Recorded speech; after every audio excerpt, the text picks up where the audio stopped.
The last section we're going to take a look at here is 5.1, and this is on what we call exponential functions. So let's look at those two expressions, okay, x squared and 2 to the x. Each expression has a base and it has an exponent. In the one that I just circled, what's the base?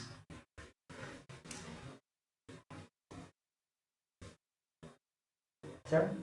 X. And what's the exponent? Oh, no, you like 2. 2. So x is the base, 2 is the exponent.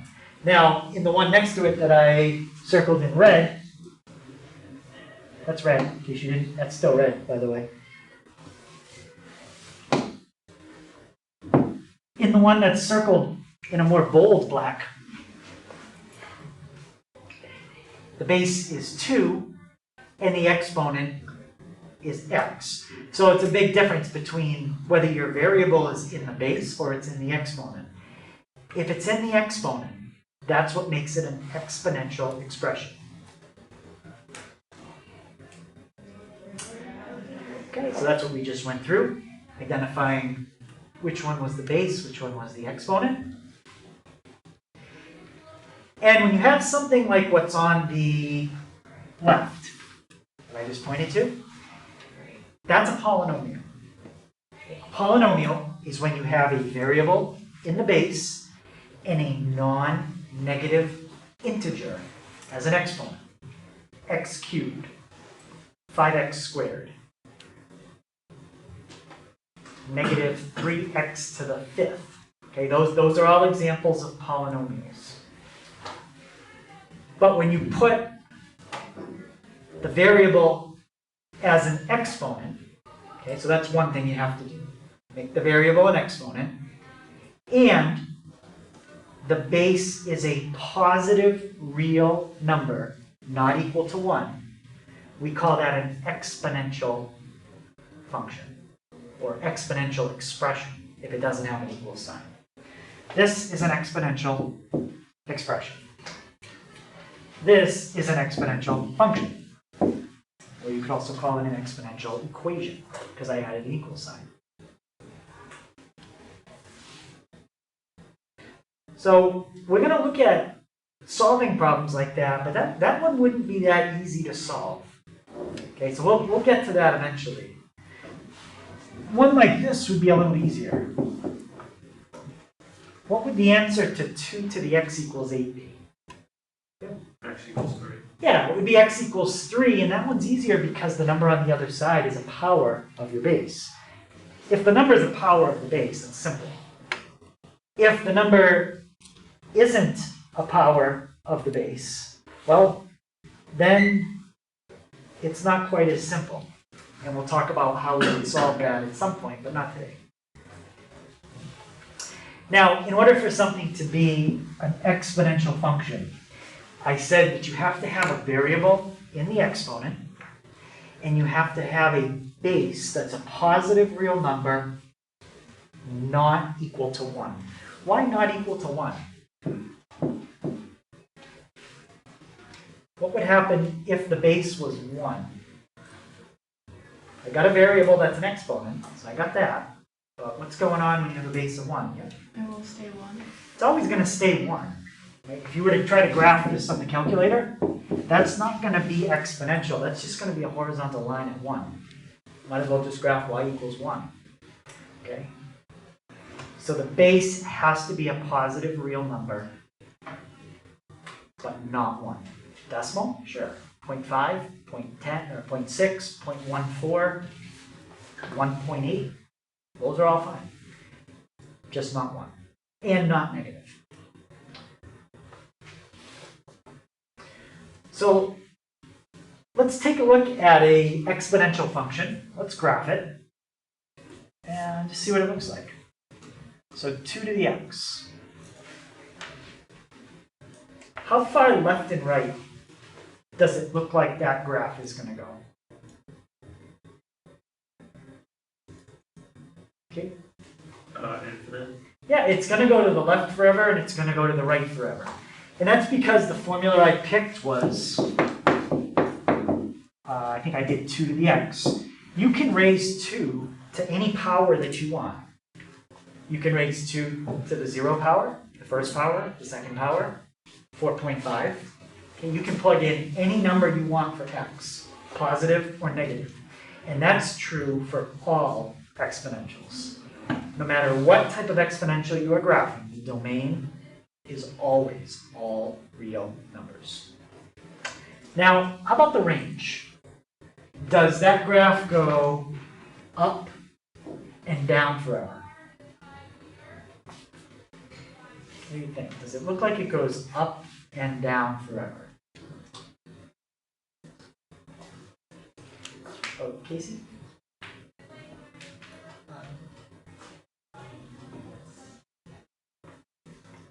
Right. Let me zoom out a little bit. Let me do zoom 3. So I'm going to zoom out. Does it look like it's going up and down forever? No. No. It's kind of leveling off. As you head which way, does it look like the graph is leveling off?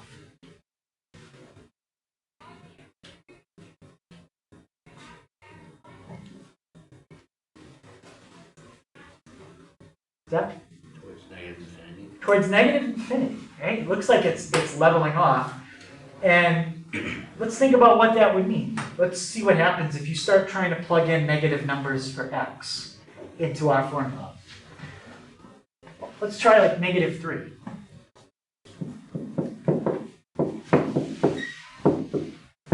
Means that, if you plug in negative 3. What does 2 to the negative third really mean? If we were to rewrite that without a negative exponent.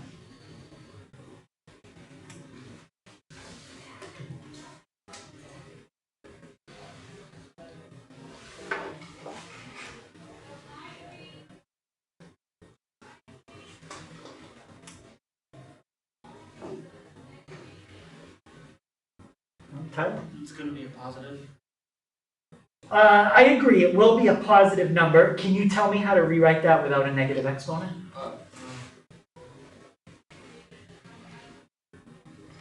2 times. Or be just 2 times 2 times 2. That would be 2 to the third.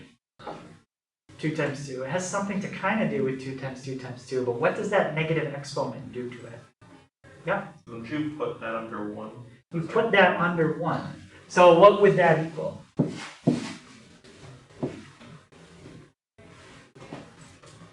Yeah? 1/8. Yeah, it would be 1 over 2 to the third, because the negative in an exponent means to put it in the bottom of a fraction, and that would be 1/8.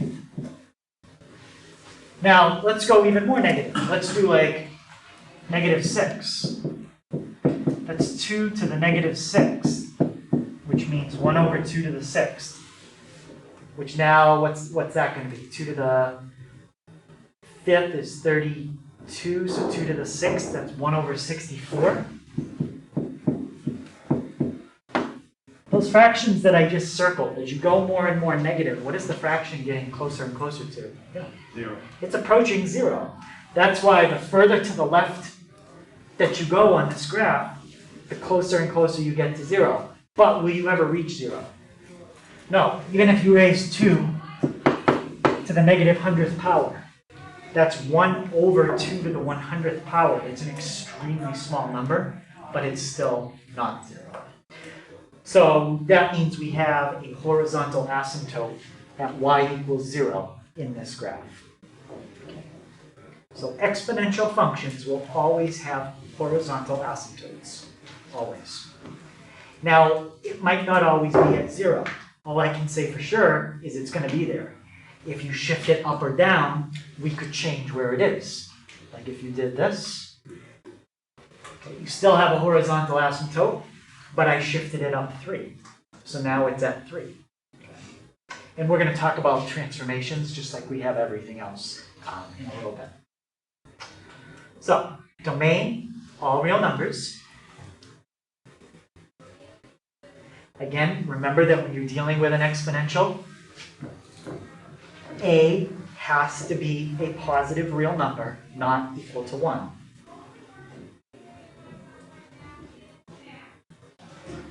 So it will never be negative, and it will never be 1 when I give you an exponential problem to work out. So these are all examples of exponential functions. They all fit that description. You have a base that's positive and not equal to 1. You can do pi as a base, that's fine. 3.14. That's not equal to 1, and it's positive. And they all have a variable in the exponent. Now, these are examples of things that are not exponential functions. X cubed, that's a polynomial. That's a cubic polynomial. X to the 4th divided by 2. Well, you could basically think of that as 1/2 x to the 4th. That's the same thing. That's a quartic polynomial. And then the last one, well, it's kind of a combination of a couple things we studied. It has a fraction, but it has a polynomial in the bottom and a radical in the top. We didn't really study anything with that combination. But the point is, it's definitely not exponential. So, any questions about the ones that are or are not exponential functions?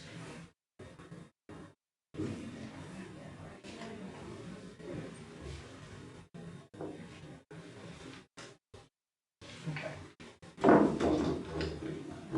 So let's look at the difference between, I already showed you 2 to the x, let's throw 3 to the x on there and see what that does to it.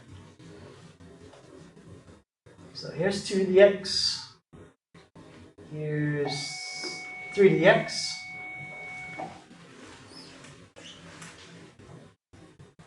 And I'll put it on the screen and make it a little easier to see. Actually, you know what? Let's do it on this one. What's the difference between 2 to the x and 3 to the x? 2 to the x is the one in blue.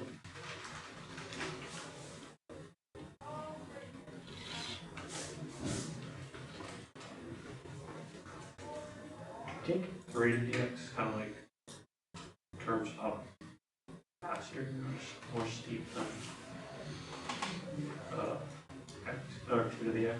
At least when you get after the y-axis, it looks like the red one is curving up quicker. So it's steeper, right? And the steeper, the higher you make the base, the steeper it's going to get.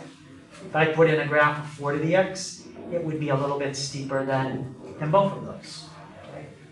So the point is, after the y-axis, it starts to go up steeper. But notice they both have a horizontal asymptote at 0. And they both approach infinity.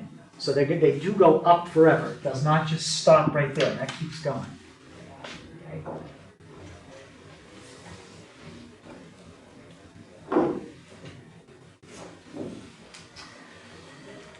So we're going to run into a few things with negative exponents. So I think it'll be helpful to just kind of go over this real quick.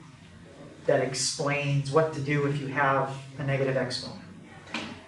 When you see something to the -1 power, what does that really need to do with your number?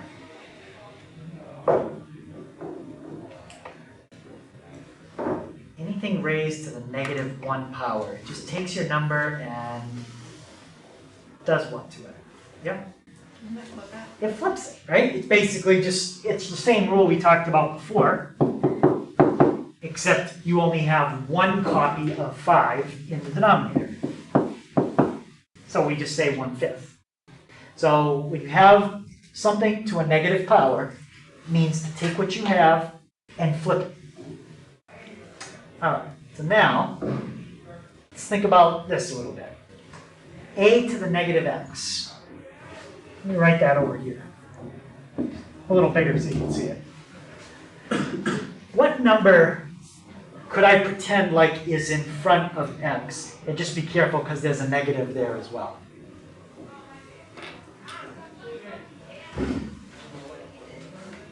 What number is always in front of a variable if it's not there, but make sure you take into account that there's a minus sign there as well. Yep. 1.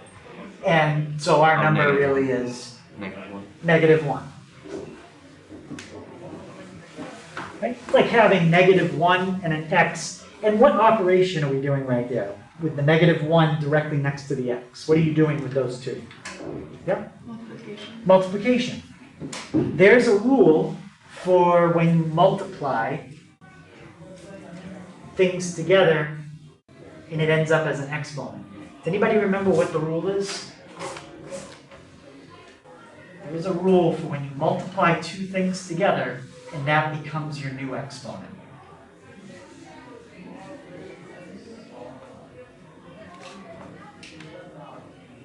And we did an example of it yesterday when we simplified radicals. I think we were changing like radicals into fractional exponents. And does anyone remember when we ended up multiplying exponents together?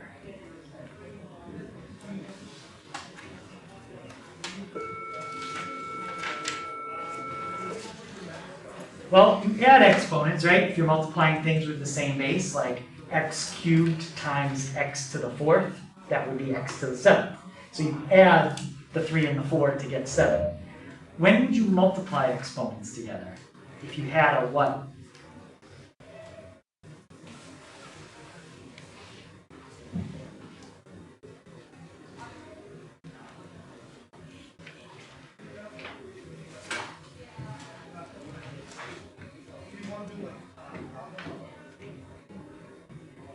Remember that rule? So if you had something like this, right, the answer is x to the 3 plus 4, which is x to the 7. When do you subtract exponents? Yeah? When you're dividing. When you're dividing. So if you had like x to the 8th divided by x squared, that's x to the 8 minus 2. But there's a rule for when you multiply exponents. That's what I'm trying to see if we can remember. Yep. Is it when you add two numbers with the same base? Or No, not adding. Not adding. Tyler, do you have a guess? Does it have to have the same base? You would only have one base with the thing I'm thinking of. Yeah, it would only be one base. You wouldn't actually have two like this. I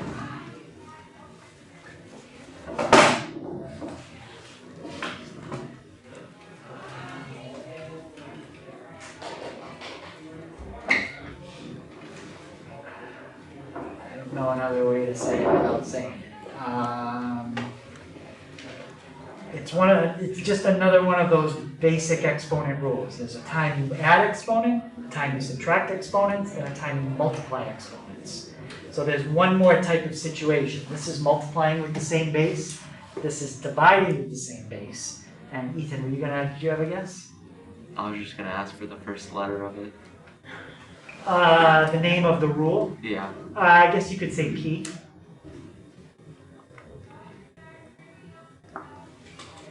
That'd be one way to say it.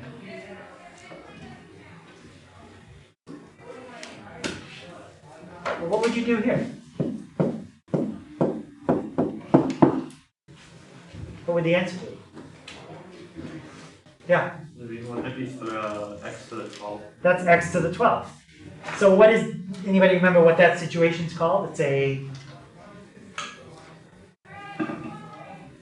begins with a P. Yep. Is it power to a power? Yeah, that's a power to a power. So if you end up with a product inside the exponent, then that means it must have come from a power raised to a power. That's the only way you could end up with a product. So let's go back and look at what we've got. We've got a product inside the exponent. So that could have come from a power to a power. Think of it like that. A to the -1 to the x. If you were going to simplify that, that's a power to a power. You would do -1 times x. And that would give you -x. Now, a to the -1, we know what that is. we could substitute that in. If I substitute in what I put in that box, what would I have written down underneath the gray box?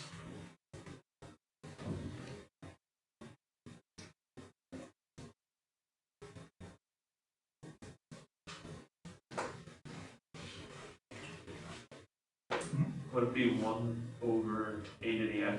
1 over a raised to the x. So what I'm trying to show you here is how you can get rid of a negative exponent. We started with a negative exponent. We ended with a positive exponent. What did we really do to get from here to here? We really only did one thing.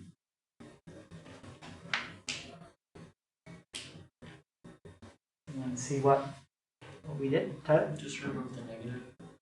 Well, if we just remove the negative, it would look like that. Well, then like put it over 1 or under 1. Yeah, so we took the base and we flipped it, and we removed the negative.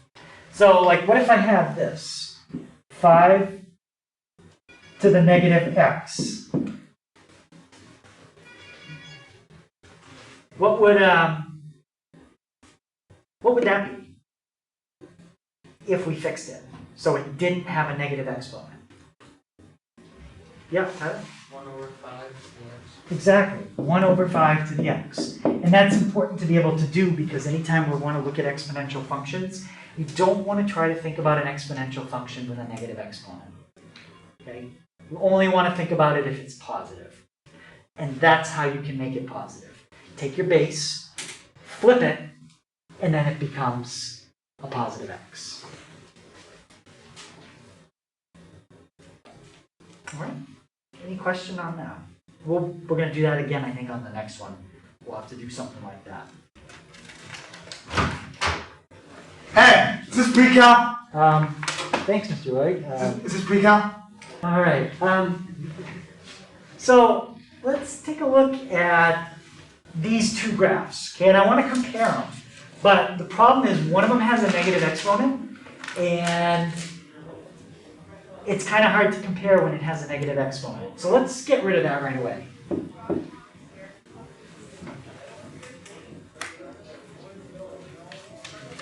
What would 2 to the negative x be if we rewrote it without a negative exponent? Yep. 1 over 2 to the x. Perfect. 1 over 2 to the x.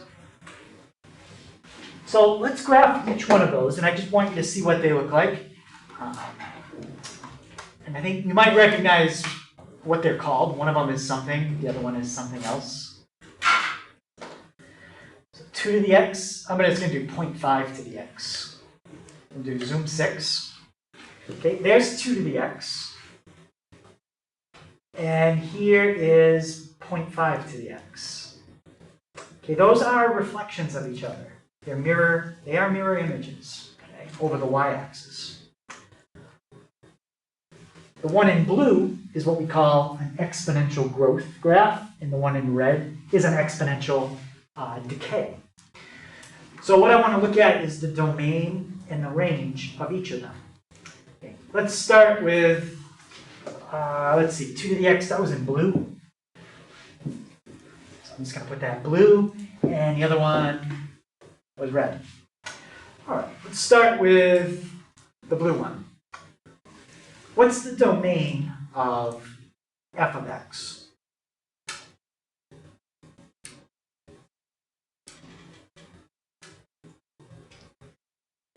Yeah, Matt? All real numbers. Yeah, it's all real numbers. The graph in blue does go left forever, and it goes right forever. In fact, all exponential functions do. So, domain, all real numbers. All right, now let's look at the range. How about up and down? What does it look like the ranges for the graph in blue? Yeah. Everything above 0, like greater than 0. Everything greater than 0. So we could say 0 to infinity. Again, I should probably just do these in black so we don't think these are color-coded in any way. All right, so we got that. And now let's look at g of x. Okay, so g of x is my red graph. What's the domain of the graph in red? Yeah? It's also ordinal numbers. It's going to go left forever, and it's going to go right forever. How about the range of the graph in red? Up and down.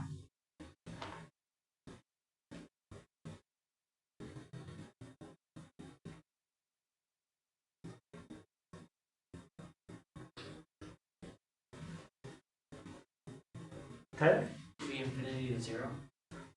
Just make sure you always say the low value first. So it's always low, comma, high. So it's still 0 to infinity, which is exactly the same as the one in blue. Point is, they're the same. It's the exact same domain and range in each.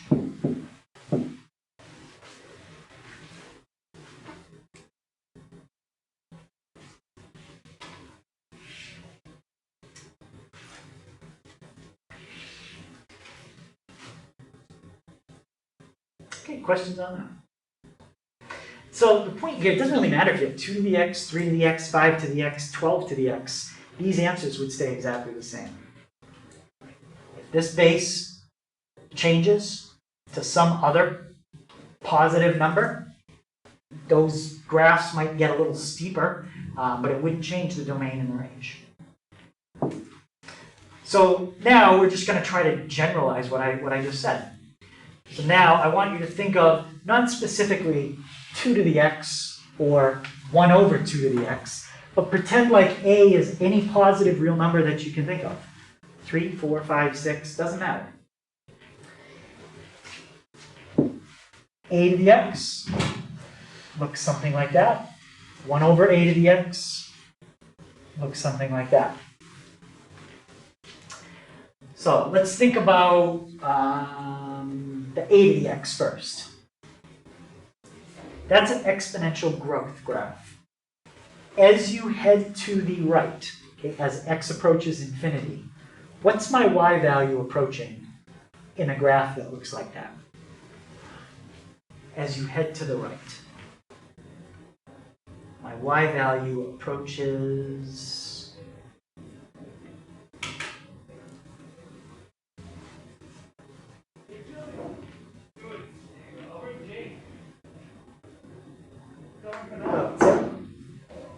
what's my y value approaching?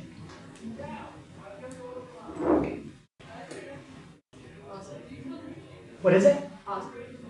Positive infinity, right? As x approaches a bigger and bigger value in a formula like this, pick a number for a and just see what happens. Pretend a is 3 if you want. 3 to the 20th power. What's happening? It's approaching infinity. Now, what happens as you approach negative infinity? As you head to the left in a graph like this, what does it approach? Yep. 0. It approaches 0. Now, let's think about the other graph. Okay, I want you to think about g of x. That's when you have 1 over a. Okay, the point is you have a base, I'm trying to explain, you have a base less than 1. 1/2, 1/3, 1/5, 1/10. Okay, whatever. You have a base less than 1. What happens in g of x, which is a decay graph, as you head to the right? What does my y value approach? Yep. 0. That approaches 0. And in a decay graph, as you head to the left, your graph starts to approach infinity. So the behavior there is kind of the opposite. One goes up as you go to the right, one goes down as you go to the right. One goes up as you go to the left, one goes down as you go to the left. Just depends on which one you're talking about. Okay, but that's a pretty typical kind of behavior of growth and decay. This number might not always be 0 if you shift it up or down. But the point is it will always approach something, okay? Some number. So the key difference in those graphs is whether or not the base is greater than 1, in which case you get exponential growth, or you have a base between 0 and 1.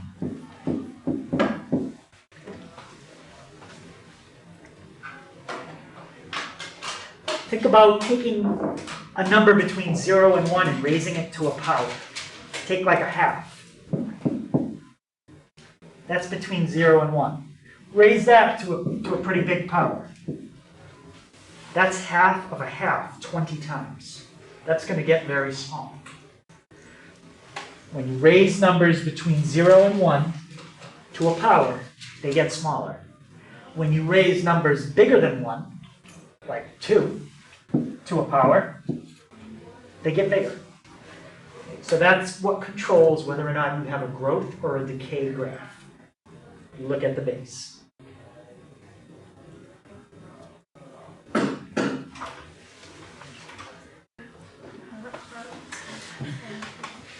All right, where are we? So we'll look at transformations real quick. We're not going to spend a lot of time on it because it's the same kind of transformations we've done all year. But this diagram I'm going to give you will summarize them pretty well. So exponentials. So you have a base raised to a power. Let's say we had something like bx plus a times c. And again, this could be a plus or a minus. That'll just change the direction of the shift. D. So a and b are inside the function. They're inside the exponent. C and D are outside, either in the front or at the end. So let's go through it real quick. If you add or subtract a number inside the exponent, what do you think A is going to do?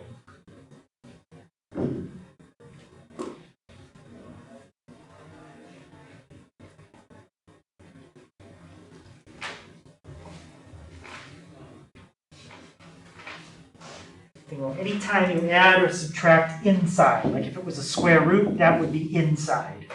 If it was a parabola, that would be inside. What would that plus 2 basically do? Like in general, it would move it something. Horizontal shift. It's a horizontal shift. Any adding or subtracting inside your function, whether it's inside the root, inside the parentheses, inside the exponent, it's a horizontal shift. Okay, what about b? That's still inside the function, but now it's multiplication. That would be, yep. Horizontal stretch. Horizontal stretch. Inside is always horizontal, okay? But that's a stretch. Now, what if b was a negative? What does the negative cause your graph to do? Tyler? Reflection. Yep, it's a reflection over which axis? Y-axis. The y-axis. That's a horizontal reflection, which means over the y-axis. All right, now c is multiplication like b, but now it's in front. So what would multiplying by a number in front do to your graph? Yep. A vertical stretch. That's a vertical stretch. Same rule, if c is negative, it would cause a vertical reflection. And how about d?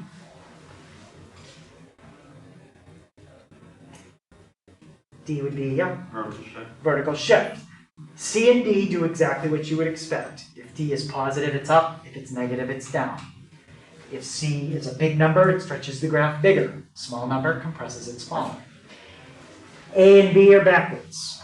A plus is going to shift something to the left. A minus is going to shift it to the right. That's important. Usually you're not going to have every single number in every single problem, but let's try one like this. First of all, you always have to compare things with the same base. The base is 3. How many transformations would it take to turn f of x into g of x?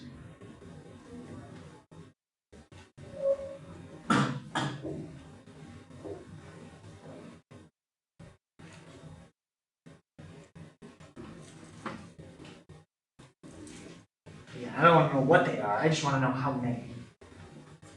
Then I'll figure out what they are.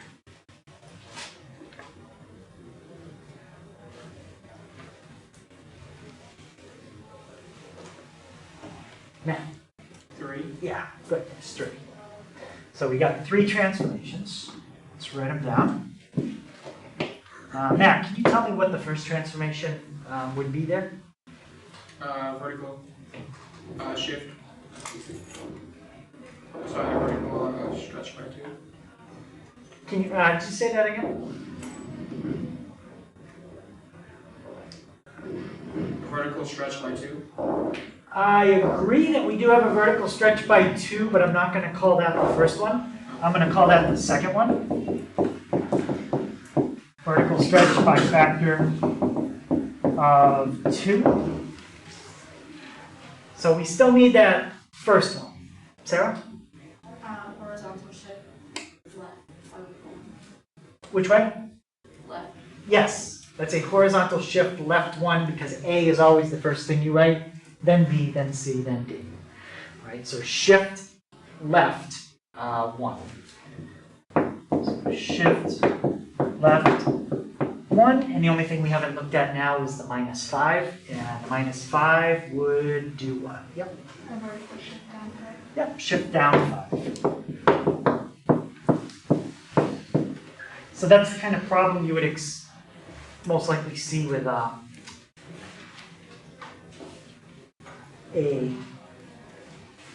transformation, okay, for an exponential.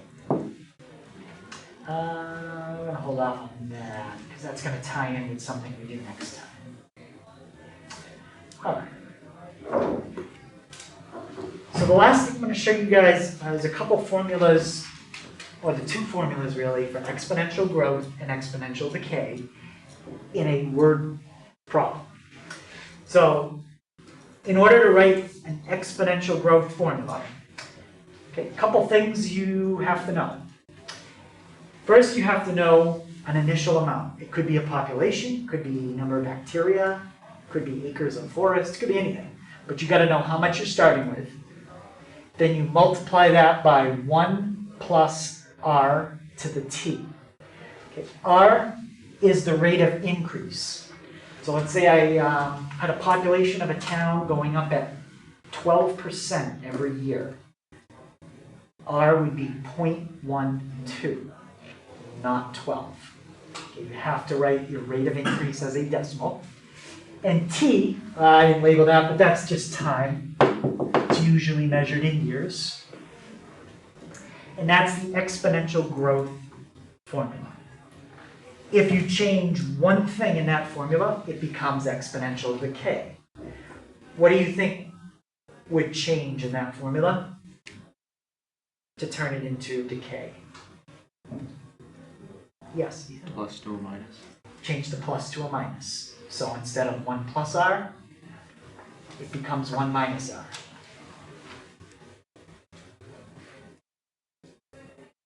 You'd still write the growth rate as a positive number. You'd say, like, the population is decreasing at 5%. So then you change that to 0.05 and you subtract it from 1. Okay, but you'll never see a problem that says something like the population is decreasing at -5%. That just sounds confusing. Okay, so it'll always be a positive or negative number. The word in front of it will tell you if it's growth or decay. Increasing means growth, decreasing means decay.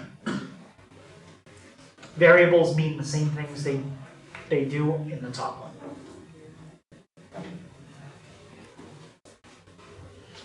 All right, so let's look at example. Town has a population of 50,000 people, increasing at 2.5% per year. Realistically, it probably wouldn't stay at that because people are born, people die, but let's just say it's an average of 2.5%. They want us to write a function for that, so write a formula, and then use the formula to predict when you will have 100,000 people.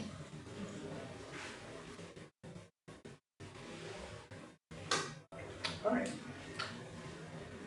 So we're going to have a population as a function of time. I'm going to give you a formula for population based on how much time has passed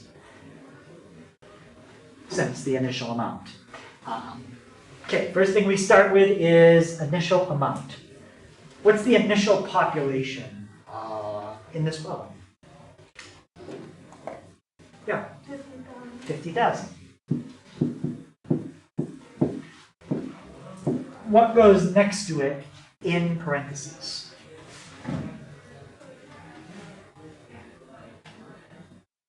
Yeah.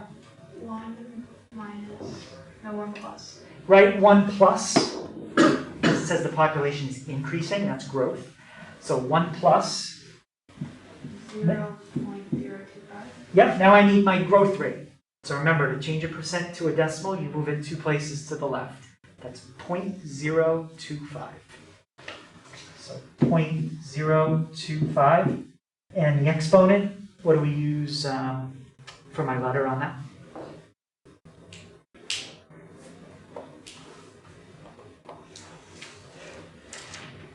Yeah. T. T. Now, if you can, just try to simplify that a little bit. P of t equals 50,000 times 1.025 to the t. Now, they want to know when the population hits 100,000. There's 2 places I could plug that in. T, P of t. Where would I plug in the 100,000 to solve this? Matt? PFT. That's P of t. This is not a time. We're not saying 100,000 years. I'm saying 100,000 people. So that is going to get plugged in right there. All right, so let's put that in as y1, 100,000. Let's put in, yeah, that's right. Let's put in 50,000 times 1.025 to the x. Let's think about our window a little bit. X is time. What's the lowest amount of time that could go by in this problem? Yeah, Zach. Wouldn't it be 1? We could have less than that. We could have even 0. 0. Can't have negative time, but we could have no time go by and say, what's the population after 0 years have passed? Well, nothing's changed yet. It's still 50,000. Maximum we want to see when we hit 100,000 people. So let's go to 120. Oh wait, no, that's time. I'm sorry, time. Time. Let's go up to 30 years. That's probably enough. Y min is population. Well, I'm not going to go below 50,000 because they tell me in this problem the population starts and it only goes up. But we want to know when we hit 100,000. So let's graph that. There's my line at 100,000. Here's my population. I just got it. Okay, if I didn't have it enough, I would have just made my x max a little bigger. And what do you think I need to find here? Yeah. Intersect. The intersect. So calculate the intersect. And it tells us at 28.07. So it's going to take about 28.07 years. So there's 2 kinds of problems I could give you with this. This is one of them. I tell you a population amount. You tell me how long it's going to take to reach that. The other kind of problem is I could say 12 years have gone by. How many people are in the city now? In that case, all you'd have to do is plug a 12 in for the t and do it out. There would be no graphing at all now. Okay. Questions on that one? All right. So again, always be careful about including negatives. Negatives usually don't make sense when you're dealing with people, time, things like that. So let's see. Yeah, let's think about this one. I want to look at, this is another exponential growth formula. So it's still going to be the same kind of formula, but it's going to be a very specific type of growth. Double. Let's say you started with 100 bacteria. How much would you have left? How much would you have after 1 hour has gone by? If it's going to double every hour. Yeah? 200. 200. Now, the way you can think of 200, you'll see what I'm getting at in a second. It's the initial amount times 2 to the number of hours that have gone by. So let's look at the second one. How much bacteria would you have at the second hour?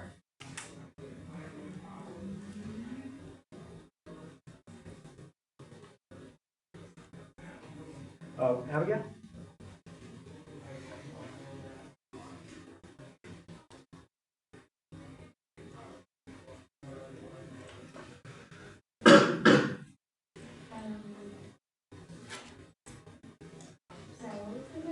How much bacteria would you have at the second hour?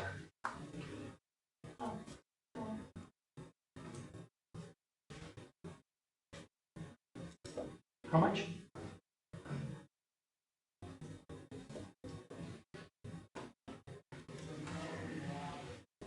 Tyler, can you help her out? 400. 400.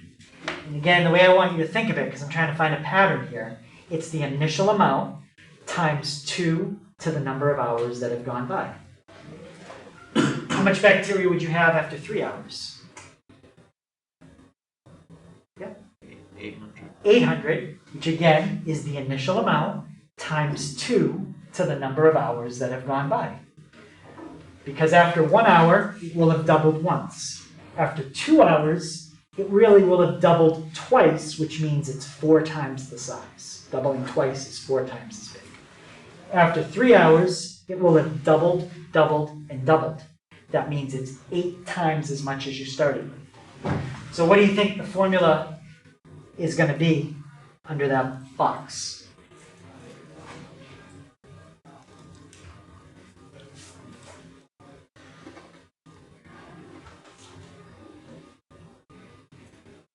Yeah. Would it be 100 times 2 to the t power? Yeah, it's 100 times 2 to the t. Now the exponent in this one is a little simpler. It's technically this. It's t divided by the length of the doubling cycle. But in this case, the doubling cycle was every hour. Okay? So for example, let's say the doubling cycle was every 5 hours. After 5 hours, it would have doubled once. After 10 hours, it would have doubled twice. So you want the exponent to represent how many times it has doubled. After 20 hours, we wouldn't say it has doubled 20 times in this case. After 20 hours, we would say it's doubled 4 times. So if you take the 20 hours and you divide by the 5, that gives you 4, which is how many, that's how many times it has doubled. All right, so that's the formula that's exponential growth for something doubling every certain amount of time. Again, this box represents the number of times it has doubled. How can I say? Number of doubling cycles.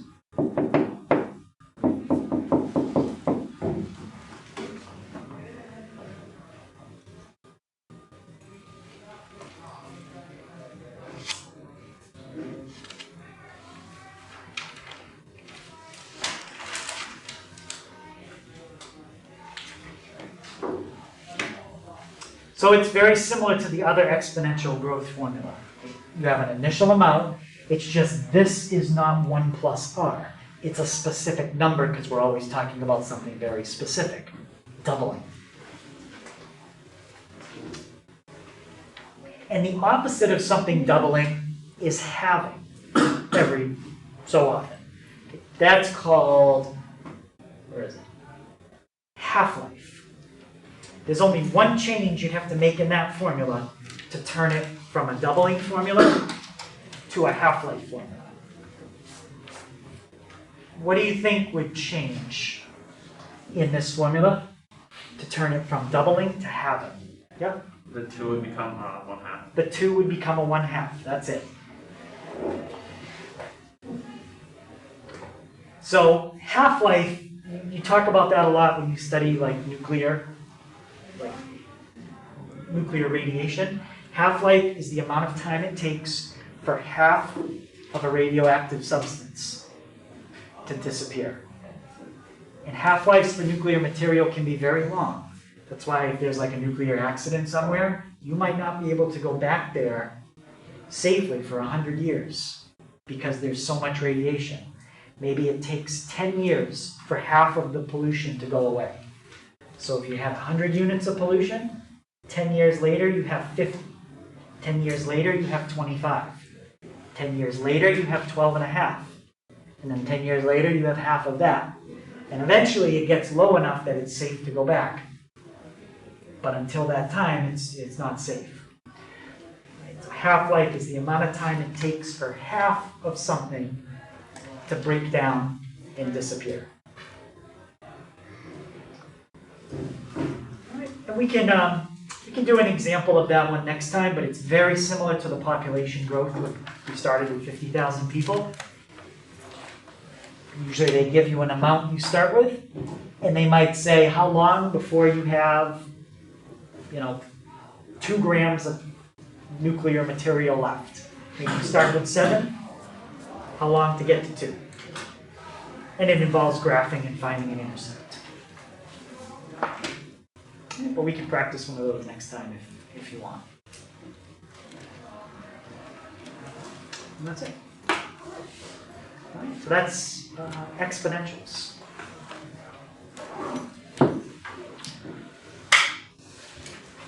So that's the homework. That's not due until Friday.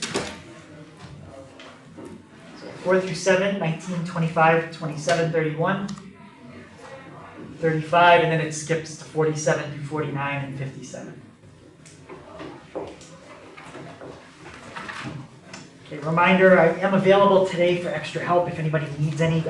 Through period 9, you can also come see me any other period on Friday before this class. But I won't be able to do extra help because we don't have school tomorrow.